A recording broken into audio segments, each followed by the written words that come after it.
that stands for the Bounce Back League, and it is a trauma-informed sports league designed to deliver a program that is trauma-informed within a sports league setting, and it's designed for everyone. We designed this program to be universal because we believe that it's a benefit to anyone that participates.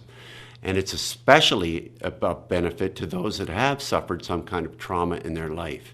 And we don't know who those children are. We can't tell when they come in the door.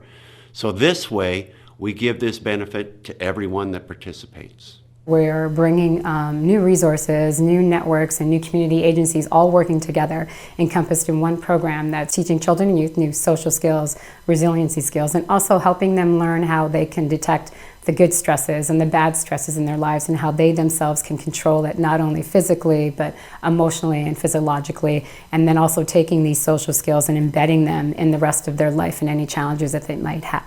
The funding from PHAC has allowed us to start this pilot project in the city of Kawartha Lakes, but also at 2 other clubs in Canada, one in Toronto and one in the Okanagan. And we're working with an agency, a consultant agency called Edgework, that has vast experience delivering sport programs throughout the world. And together, we are piloting this project, and it's a 5-year project. This program from the outside looks very much like any other sport program that you would see. But inside, there are trauma-informed practices that are throughout the program. Some of the keys are giving the kids control, because if you've experienced trauma, you have a sense of not having control. We also look at competency, so the kids learn how to develop skills and become competent. We also look at connection. So children that have suffered from trauma have difficulty connecting or making what we call pro-social connections.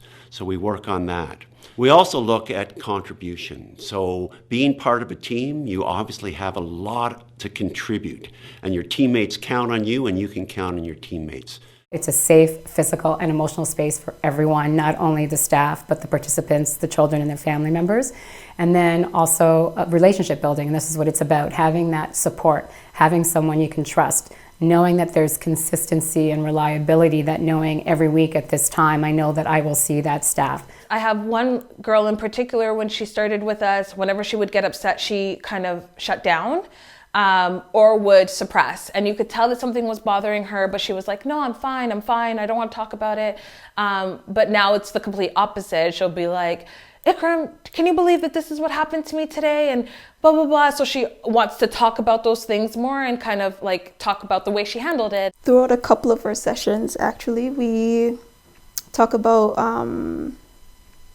like stressors and how they can, how they feel and how they can identify how they're feeling, and different things that they can do when they're feeling however it is that they're feeling. And maybe sometimes even just letting their friends know, okay, this is how I'm feeling. And that's a part of Build My Team as well, that we try to show them. There are kids that didn't want to play in the activities at all when we first started. They were really resistant.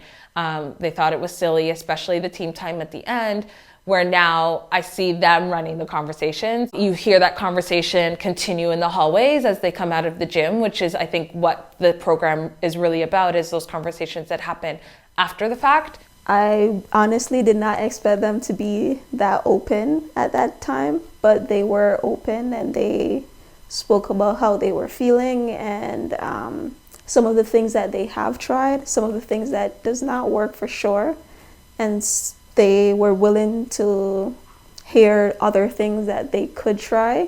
For us, this would be a success after the 5-year pilot, would be one that we would see more children that are physically and emotionally, mentally in a better state. Two, that they're engaged, that we have more of our kids that are engaged. We don't have as many negative behaviors happening in some of our program settings. What we're looking to do with this module now with the Bounce Back League is take it across the country. We've added value in the program because not only do they get to experience sport, to learn sport and to get all of the benefits from participation in sport, but they learn the skills that they're then able to transfer to other areas of their life. And that is the real key to the Bounce Back League.